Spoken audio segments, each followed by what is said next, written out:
So I wanted to give you an update on my exposure to another version of the COVID-19, which was the muscle pain and the muscle fatigue and the fatigue, and then how my body responded to it thereafter. And yes, I had now my second lines of defense being activated with a very touch of my first lines. And so it really, now with all of my issues reversed and upgrading to the new environment, fatigue and a little bit of gastrointestinal and eating more and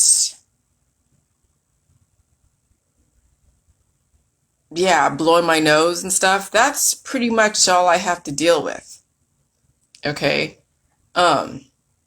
I remember as a kid when I would have stomach aches and my mom would ask, what did you eat? And then she would ask, do you have to go to the bathroom? So automatically there is a programming when your kid has a stomach ache and everyone's asking the child, what did you eat? Which automatically puts in the kid's head that if I eat this food, this is going to happen. And so if I don't want this to happen, then I got to stay away from this food. So already the programming of weaponizing the food against a child all the way to adulthood happens as soon as you start feeling your lines of defense trigger, because your body is now trying to help itself, and people mischaracterize those reactions. And so I even thought that milk was bad. Okay. And then we come to find out, actually, milk is more than just good. It keeps people alive, and it also lowers your heart disease rate. And so I've been actually feeding my dog milk. I've been giving myself a lot more milk lately, and thank God, because it doesn't have the live active cultures, but I get that from the probiotic. But the milk has the fat. The milk has the sugar that you need. It has the hormones, the vitamin D. It has the lipids, all the fat stuff. It has the amino acids. It has the iron. And yeah, it's going to also help you eliminate. And so if you have gastrointestinal issues while you're being exposed to a new virus, it's because your body is recoding. And so when parents ask their kids, well, what did you eat? And then the kid's like, oh, I had milk and cereal. Then they're like, oh, that's probably what it is. You have now programmed your kid to now weaponize and demonize food. See, this whole demonization of food happens as soon as you start feeling the evolutionary symptoms. Because I know when I was on the toilet this morning, eliminating after the last couple of days of feeling the fatigue, of feeling the muscle pains, of feeling the first signs, the mucus and the fever, I thought that, oh God, all the milk that I ate this last couple of days and the beef and all, like every single food that I ate, a person could actually demonize because they don't understand the food was coding them. Not only helping them eliminate, but actually coding their DNA. And so then at some point when kids are that sensitive to their symptoms, and then they're that sensitive to making these associations that should be made, then you have the vegans and vegetarians. You have the kids that are growing up with major gaps in their development.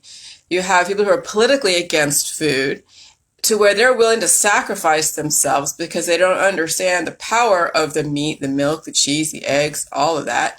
And so these are all the isms. These are all the activists in our society. And so we set up our kids to fail simply by just how we even respond to a child's situation when it comes to gastrointestinal or tummy aches. I had a lot of tummy aches as a kid.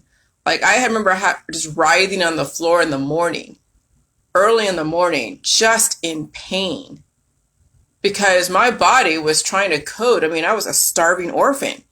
And then being exposed to Western food, Western medicine, Western everything, I was in a lot of pain as a kid. And my development was so stilted. And it wasn't really my parents' fault. Hey, John.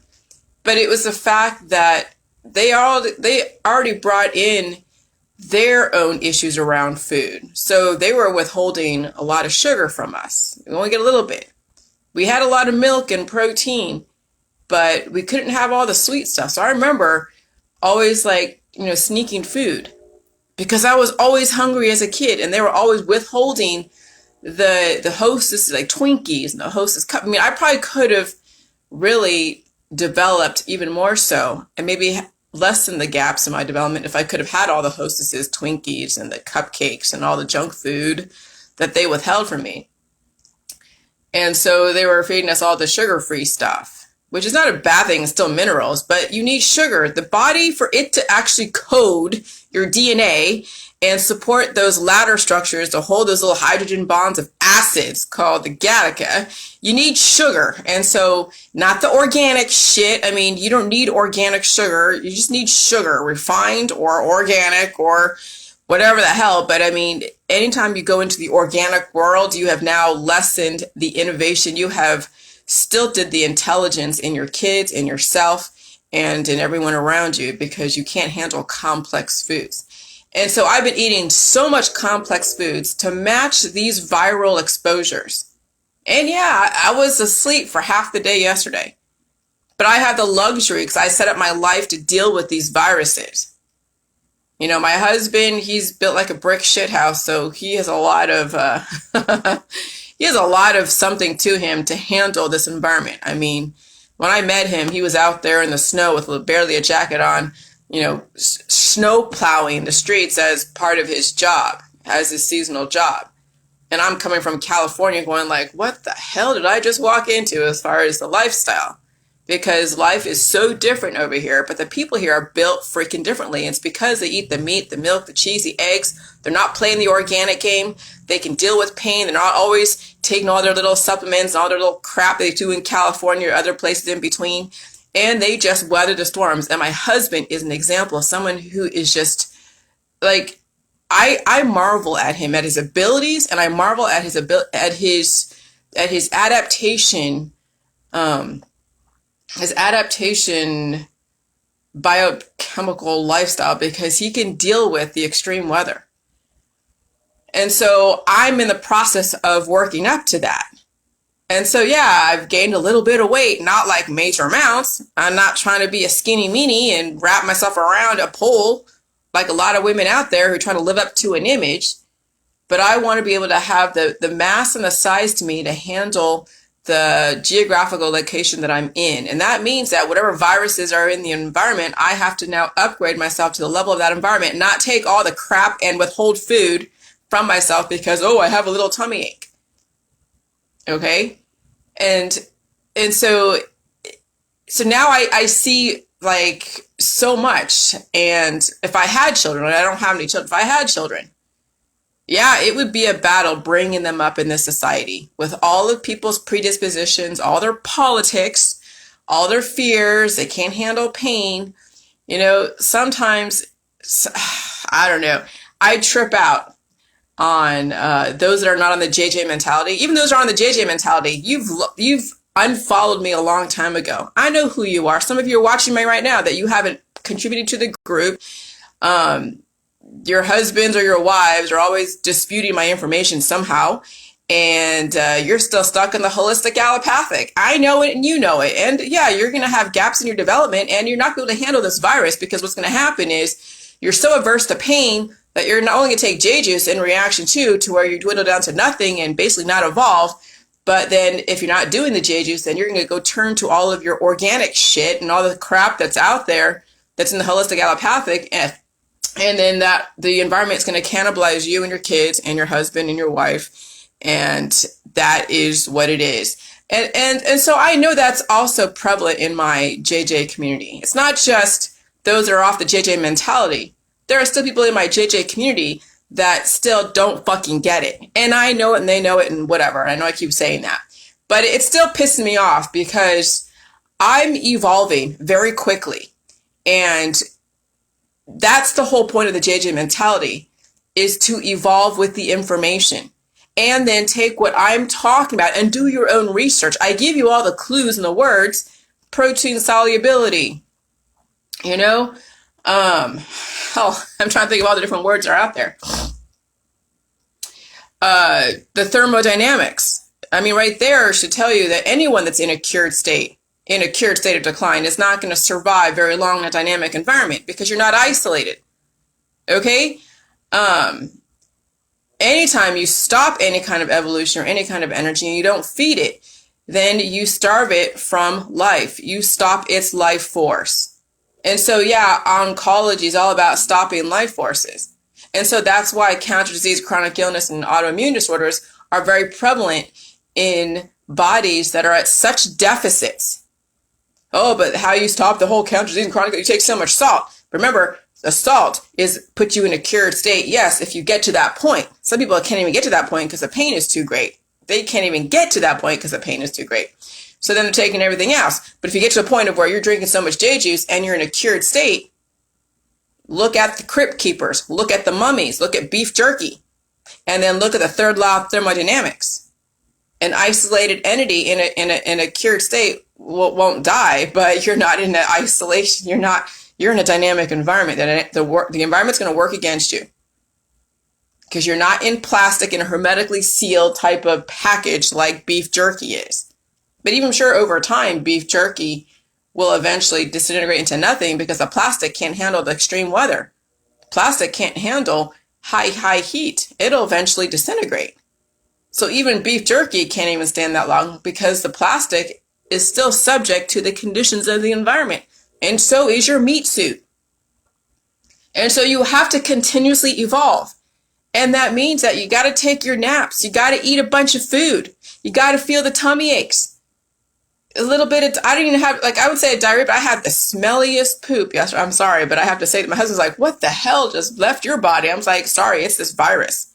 After all the sulfur smells that I told you a couple of days ago, and I talked about the 9 circles of hell and the 6 muscles, the six sphincter muscles, and then the 7 deadly sins and all that, right? And then my body is going through a major viral evolution.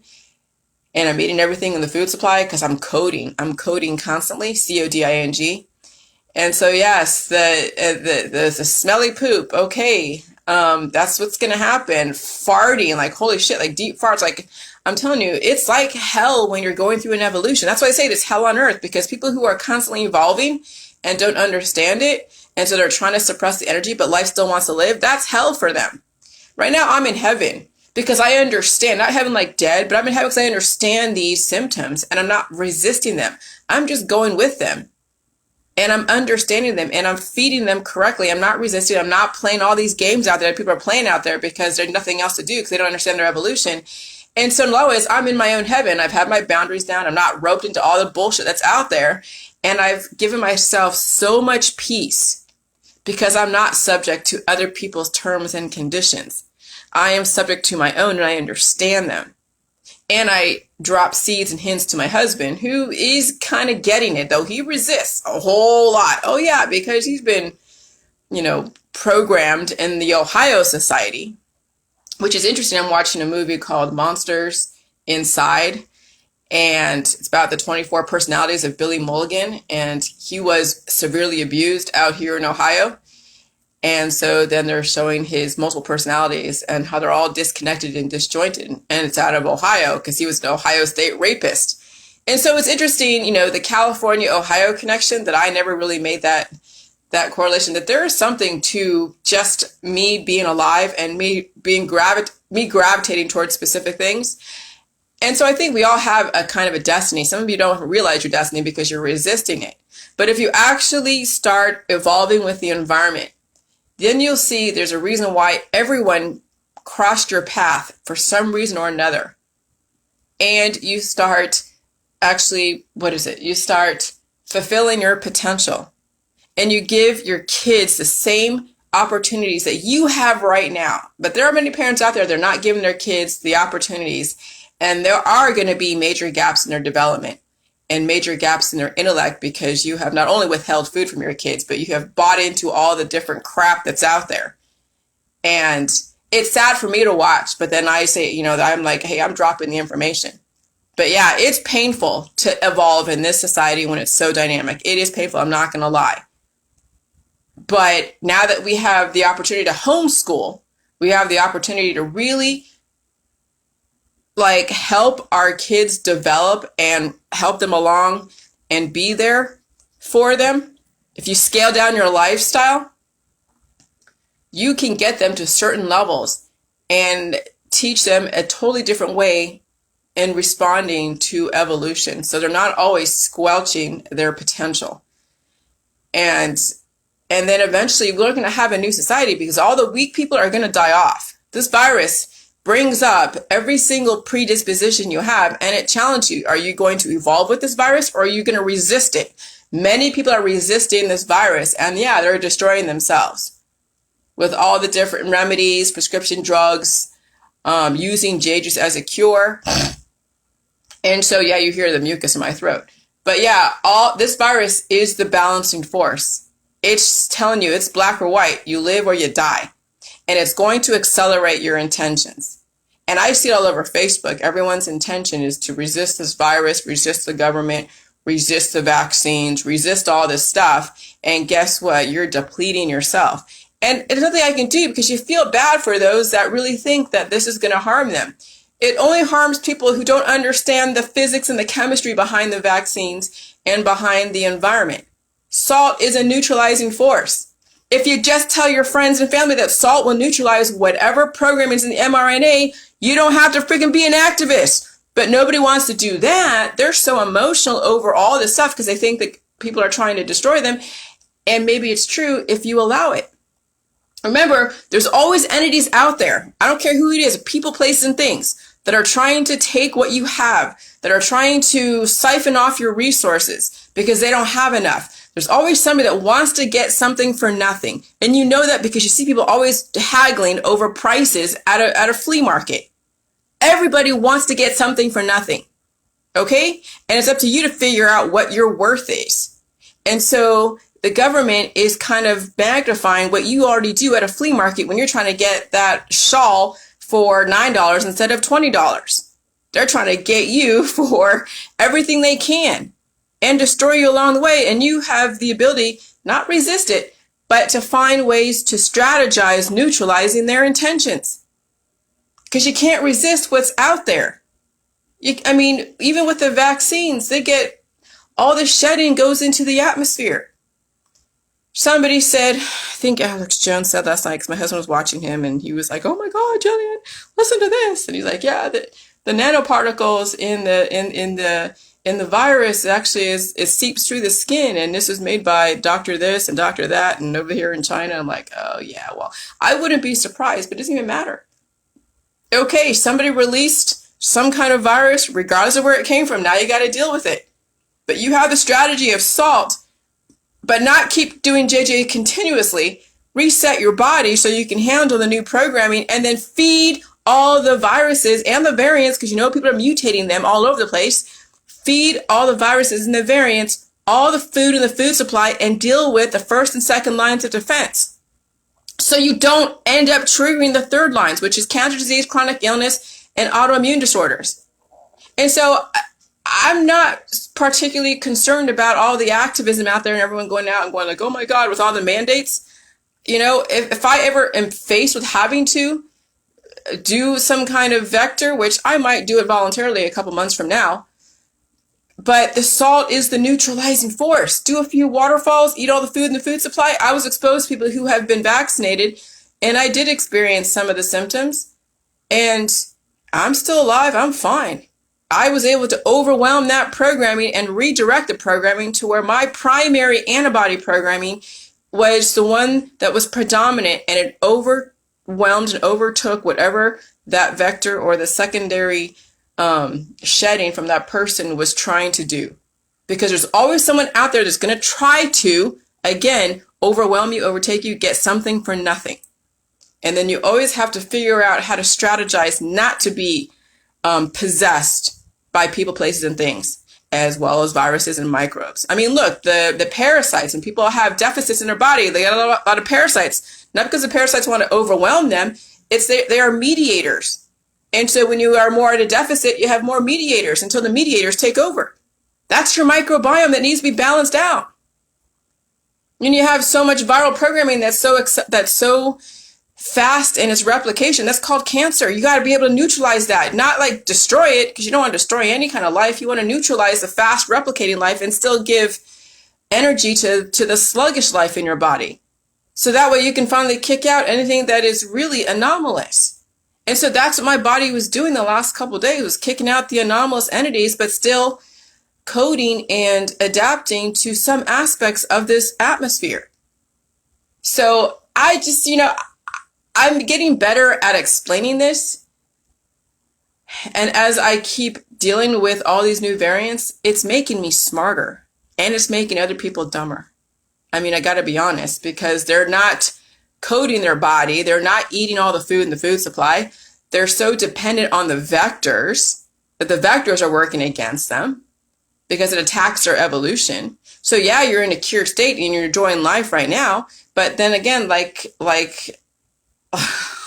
is it? Like making a deal with the devil, so to speak, right? The devil does take his due. And that's not only with the vectors, that's those who withhold food from themselves and their kids. That's those who are in the organic, vegan, and vegetarian. That's those who are doing all their turmeric and honey and apple cider vinegar and elderberry syrup and getting organs taken out and getting things taken out, nipped and tucked and whatever. And I don't know. The devil does take his due. So yeah, you can be enjoying your cured state and everything. But if you don't really know how to set up yourself and your body properly, the devil will finally take what it was his to begin with, because you never wanted to face his demons and face your demons. And you wanted to buy into all the bullshit that's out there and be a sheep. And I'll be pejorative now. There's so many sheep out there. You will fall over or follow each other over the cliff. And you'll bring your kids with you, along with everyone in your circle. Because guess what? People run in circles. They run in large groups and they run in activist crowds. And they will run each other over if given the chance. And they will.